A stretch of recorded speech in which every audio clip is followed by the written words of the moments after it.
சீனு மாயா சீரியலை பற்றி தான் நம்ம இந்த வீடியோக்குள்ளே நம்ம பார்க்க போகிறோம். வாங்க நம்ம வீடியோக்குள்ளே போகலாம். சீனுவும் மாயாவும் காரை எடுத்துகிட்டு போகிறாங்க. அவங்க கொஞ்ச நேரத்துலேயே அப்படியே தூங்கிறவும் சீனு அந்த காரை ஒரு இடத்துல அப்படியே மோதின மாதிரிக்கு நிறுத்திடுறாங்க. அடுத்தது இங்கே பார்த்தோம்னா எங்கே சீனுவை இன்னும் காணலை அப்படின்னு சொல்லிக்கிட்டு இங்கே பத்மா தேட ஆரம்பிச்சிருந்தாங்க. இன்னும் கொஞ்ச நேரத்தில் விருது கொடுப்பாங்க. ஆனால் சீனு எங்கே போனான்னு தெரியலன்னு சொல்லிட்டு இருக்கவும் ஒருவேளை சீனு மாயாவை கூட்டிகிட்டு போயிருப்பானோ அப்படின்னு சொல்லிட்டு அவங்களுக்கு சந்தேகம் வருது. இன்னொரு பக்கம் பார்த்தோம்னா கதிரையும் மணியை தான் காட்டுறாங்க. எங்கடா சீனுவை ஆளை காணலாம் சொல்லிட்டு உடனே அவங்களும் கார் எடுத்துகிட்டு வந்துட்டு இருக்கவும் அப்போ பார்த்தோம்னா எங்கே போனாங்கன்னே தெரியலன்னு சொல்லிட்டு இருக்கும்போதே வழியில் கார் நிப்பாட்டி இருக்கிறாங்க. என்னது இது நம்ம சீனோட கார் ஆச்சு அப்படின்னு சொல்லிட்டு காரில் விட்டு அவங்க இறங்கி பார்க்குறாங்க. பார்த்தோம்னா சீனு உள்ளே இப்படி தூங்கின மாதிரி இருக்கிறத பார்த்ததுமே அவங்க மணியும் கதிரும் ஐயோன்னு சொல்லிக்கிட்டு அவங்க ஓப்பன் பண்ணிவிட்டு அவங்க காரை ஓப்பன் பண்ணி அவங்க சீனுவை வெளியே தூக்குறாங்க. சீனு உனக்கு என்னடா ஆச்சு அப்படின்னு சொல்லிட்டு இருக்கும்போதே தண்ணியை தெளித்து எழுப்பிட்டு இருக்கிறாங்க. அந்த நேரம் பத்மா ஆட்டோவில் அவங்களும் வந்துட்டு இருக்கவும் அப்போ பத்மா ஆட்டோ விட்டு இறங்குறா. ஐயோ சீனுக்கு என்னாச்சு அப்படின்னு சொல்லிட்டு இருக்கும்போதே அப்போ அடுத்ததாக பார்த்தோம்னா மாயாவை பார்க்குறாங்க. மாயாவை காணலையே காரில் அப்படின்னு சொல்லிட்டு இருக்கும்போதே மாயா எங்கே போயிட்டா தெரியல அப்படின்னு சொல்லிட்டு இருக்கிறாங்க. அடுத்தது பார்த்தோம்னா சீனு கொஞ்ச நேரத்தில் கண் முழிச்சிருந்தாங்க. கண் முழிச்சதுமே அவங்க எனக்கு ஒன்றும் ஆகலை அப்படின்னு சொல்லிட்டு இருக்கவும் உடனே கதிர் காருக்குள்ளே போகிறாங்க. காருக்குள்ளே போய் பார்க்கும்போது அந்த ஸ்ப்ரே இருக்கிறத பார்த்துருந்தாங்க. பார்த்ததுமே அதை எடுத்துக்கொண்டு வராங்க.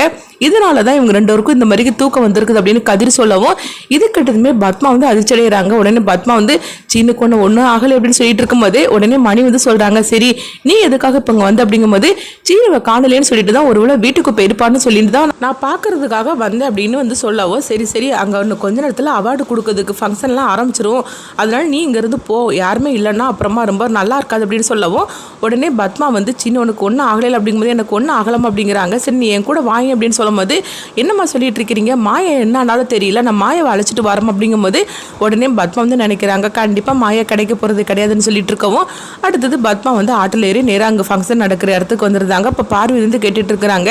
என்ன நீ என்னாச்சு அப்படிங்கும்போது இந்த மாதிரிக்கு நான் நினச்ச மாதிரிக்கே சீனு மாயாவோட தான் போயிருக்கிறான். ஆனால் நல்ல வழியாக சீனுக்கு எதுவும் ஆகலை. ஆனால் அந்த மாயாவை தேடி இவங்களாம் போயிருக்கிறாங்க.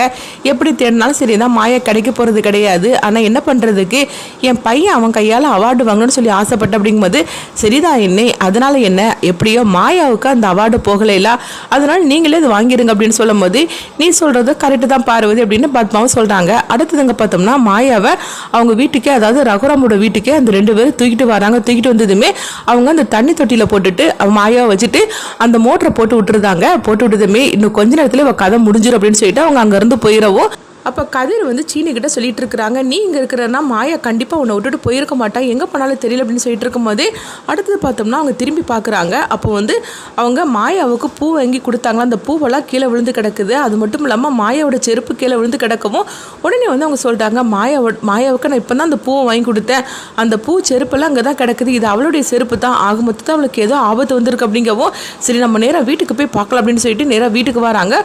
அங்கே பார்க்கும்போது எல்லா பக்கமும் தேடுறாங்க. மாயா அங்கே காணலை அப்படின்னு சொல்லிட்டு இருக்கவும் அப்போ உடனே மணி சொல்லிட்டு இருக்கிறாங்க, ஆமாம் மோட்டர் ஓடக்கூடிய சவுண்டு கேட்டுட்டு இருக்குது, நம்ம தான் வீட்டில் இங்கே யாருமே இல்லைல, அப்படி இருக்கும்போது மோட்டர் யார் போட்டாங்கன்னு தெரியலங்கிறம்போதே இங்கே பார்த்தோம்னா மாயா கண் முழிச்சிருந்தாங்க. கண் முழிச்சதுமே அவங்க கையில் கயிறெல்லாம் வச்சு கட்டி வச்சிருக்கிறாங்க.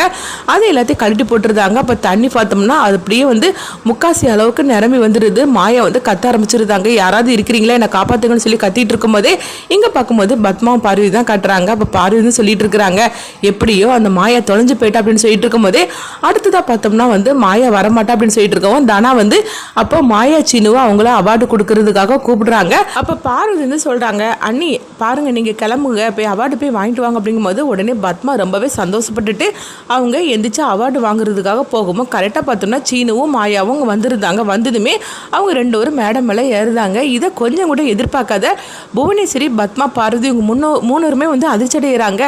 என்னது இவ இப்படி இங்கே வந்தா அப்படின்னு சொல்லிட்டு அவங்க அதிர்ச்சி அடையவும் அடுத்ததாக பார்த்தோம்னா ரகுராம் ஜானகி கையால் அந்த அவார்டை மாயாவும் அவங்க சீனுவும் வாங்குறாங்க. அப்போ அவங்க ரொம்பவே எல்லாரும் சந்தோஷப்பட்டு இருக்கவும் அப்போ பத்மாவுக்கு ஒன்றும் புரிய மாட்டேங்குது. பார்வதி சொல்லிட்டு இருக்கிறாங்க, என்ன நீ இவ வரமாட்டான்னு சொல்லிட்டு இருந்தீங்க, இவ கரெக்டாக வந்துட்டாள் அப்படின்னு சொல்லிட்டு இருக்கவும் அதுதானே எனக்கு ஒன்றும் புரியல அப்படிங்கும் போது அடுத்ததாக புவனேஸ்வரி தான் கட்டுறாங்க.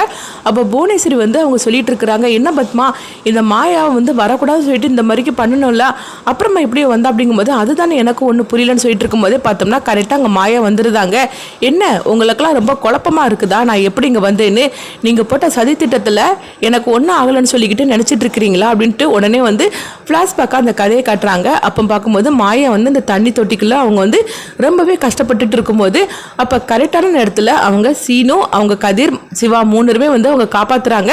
சிவா இல்லை மணி, இவங்க 3 பேருமே வந்து அவங்க காப்பாற்றுறாங்க.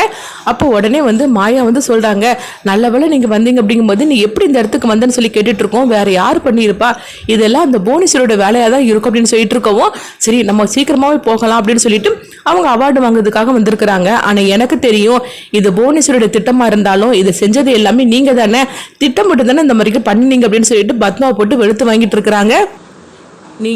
நீங்கள் என்னை திட்டமிட்டே தான் என் புடவையில் வந்து காஃபியை கொட்டி என்னை மட்டும் தனியாக நீங்கள் வீட்டுக்கு அனுப்பி விட்ருக்கிறீங்க. இதுக்கெல்லாம் காரணம் என்னது, நான் வந்து இந்த அவார்டை வாங்கக்கூடாதுன்னு சொல்லிட்டு தானே இந்த மாதிரிக்கு நீங்கள் பண்ண துணிஞ்சிருக்கிறீங்க. நான் புவனேஸ்வரியை தானே சொன்னேன், ஆனால் இதுக்கெல்லாம் உடந்தையாக இருந்தது நீங்கள் தாங்கிற விஷயம் வந்து நான் வீட்டில் உள்ளவங்ககிட்ட சொன்னாக்கி என்ன ஆகும் தெரியுமா, அடுத்த நிமிஷமே உங்களை இந்த வீட்டை விட்டு கழுத்தை பிடிச்சி வெளியே தள்ளிடுவாங்க.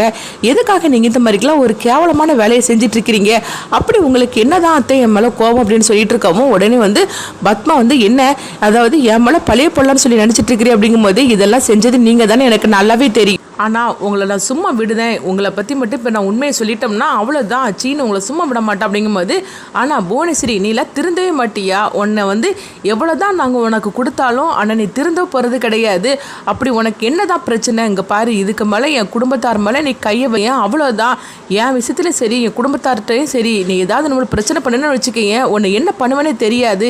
இப்போ மட்டும் நான் ஒரு வார்த்தை சொன்னால் போகணும், உங்களையெல்லாம் வந்து இல்லாத அளவுக்கு பண்ணி விட்டுருவோம் அப்படின்னு சொல்லிக்கிட்டு கோவத்தோடு அங்கே போகவும், அடுத்தது அங்கே பார்த்தோம்னா மாயா அவங்க எல்லாருமே வீட்டுக்கு வராங்க. உடனே வந்து பத்மா வந்து எரிச்சலோடு இருக்கிறாங்க. மாயா கையில் அந்த அவார்டு இருக்கிறத பார்த்துட்டு அப்போ ஜானகி வந்து சொல்கிறாங்க, மாயா சீனு கொஞ்சம் இருங்க உங்களை சுற்றி போடுது அப்படின்னு சொல்லிட்டு அவங்கள சுற்றி போடுதாங்க. உடனே வந்து அவங்க பத்மா வந்து சொல்லிட்டு இருக்கிறாங்க, ஆமாம் இவங்களுக்கு திருஷ்டி பட்டுன்னு சொல்லிட்டு இதில் சுற்றி வர போட்டுட்டு இருக்கிறாங்க. அவ கையில் அவார்டு இருக்கிறத பார்க்கும்போது எனக்கு எப்படி இருக்குது தெரியுமான்னு சொல்லிட்டு இருக்கவும் அடுத்தது எல்லாருமே வீட்டுக்குள்ளே போகிறாங்க. கொஞ்ச நேரத்தில் பார்த்தோம்னா ஒருத்தர் வந்து வராங்க. அவர் யாரும் இல்லை, வீரா சீரியல் நடிச்சிட்டு இருக்கிற ராகவ் தான் வராங்க. அவங்க ராகவ் வந்து பார்த்தோம்னா அவங்க ரகுராம் வந்து தன்னுடைய அப்பான்னு சொல்லிக்கிட்டு அவங்க அங்கேருந்து வராங்க. உடனே வந்து நீங்கள் யார் அப்படின்னு சொல்லி கேட்டுட்டு இருக்கவும், நான் வேறு யாரும் இல்லை ரகுராமோட பையன் தான் நான் அப்படின்னு சொல்லவும், இதை கேட்டதுமே எல்லாருக்கும் தூக்கி வரி போடுது. உடனே ஜானகி மாயா சீனு எல்லாருமே கேட்டுட்டு இருக்கிறாங்க, என்ன சொல்லிட்டு இருக்கிறீங்க, நீ என்னது ரகுராம் பெரியப்பாவோட பையன் அப்படின்னு சொல்லி கேட்டுட்டு இருக்கவும், ஆமாம் அப்படின்னு சொல்லவும் உடனே ரகுராம் வந்து அப்படியே பதறி போய் நின்றுட்டு இருக்கிறாங்க.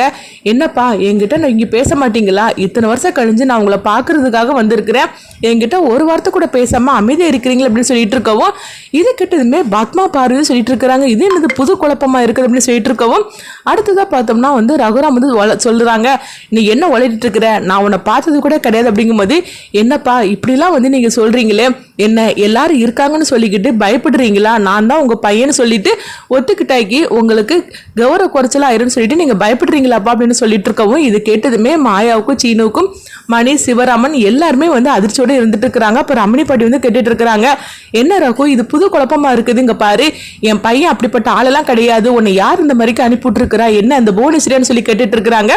அடுத்தது இந்த வந்த பிரச்சனையை மாயா எப்படி வந்து கண்டுபிடிக்க போறாங்க, ரகுராமுக்கும் ராகவுக்கும் என்ன சம்பந்தம், அடுத்து என்ன நடக்க போன்னு சொல்லி வெயிட் பண்ணி பார்க்கலாம்.